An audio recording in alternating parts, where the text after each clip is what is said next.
जिस बेटे को पालने के लिए माँ बाप अपनी हर खुशी गिरवी रख देते हैं, वही बेटा जब बड़ा होकर उनकी आंखों में आंखें डालकर उन्हें स्वार्थी कह दे, तो उस पल से बड़ा अभिशाप किसी जीवन में नहीं होता। और आज की यही कहानी उसी टूटे हुए विश्वास और फिर आत्मसम्मान से उठ खड़े होने की कहानी है, जिसका नाम है बेटे का कर्जा।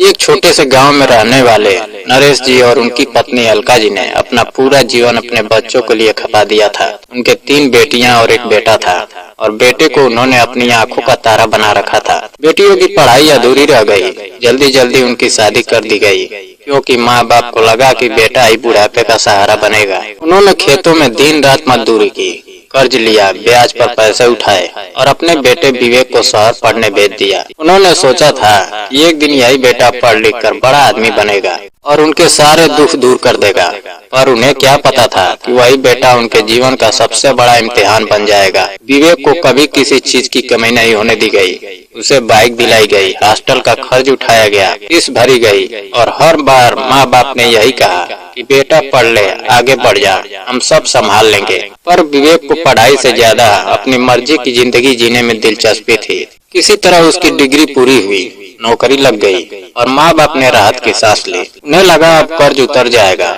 और घर में खुशियाँ लौट आएगी।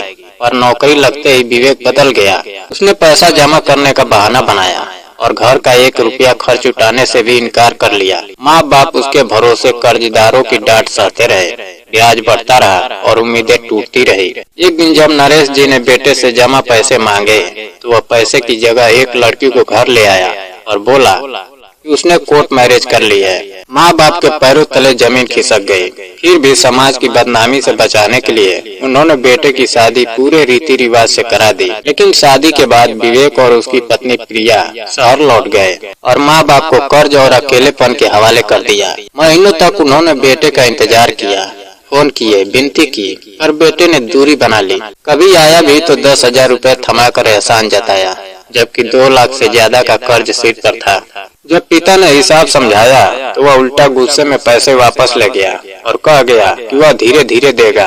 माँ बाप स्तब्ध रह गए। उनके सपनों का सहारा उनके सामने बिखर चुका था। कर्जदार रोज दरवाजे पर आकर अपमान करते थे और एक दिन नरेश जी ने तय किया कि अब जमीन बेचनी पड़ेगी। तभी उनकी छोटी बेटी, जो पढ़ लिख कर कॉलेज में पढ़ाने लगी थी, अचानक घर आई और सच्चाई जानकर उसने पिता का हाथ थाम लिया। उसने कहा कि जमीन पूरी मत बेचिए, एक हिस्सा बेचकर कर्ज का कुछ भाग चुकाइए और बाकी पैसे से आय का साधन बनाइए। दामाद ने भी साथ दिया और शहर में एक छोटी सी दुकान खुलवाई।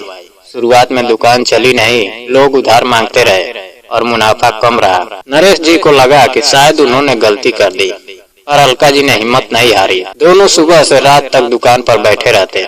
धीरे धीरे ग्राहकों का भरोसा बना और दुकान चल निकली। कुछ ही महीनों में आमदनी बढ़ी। उन्होंने एक लड़का काम पर रख लिया, फिर दूसरी बड़ी दुकान खोली।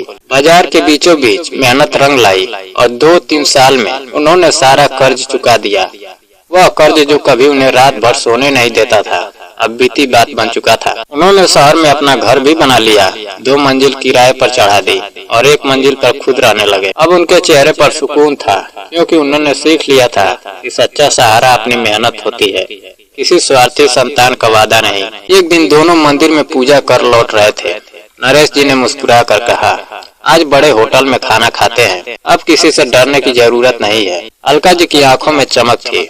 दोनों 5 स्टार होटल में पहुँचे और आराम से बैठकर खाना ऑर्डर किया। तभी सामने से उनका बेटा और बहू आ गए।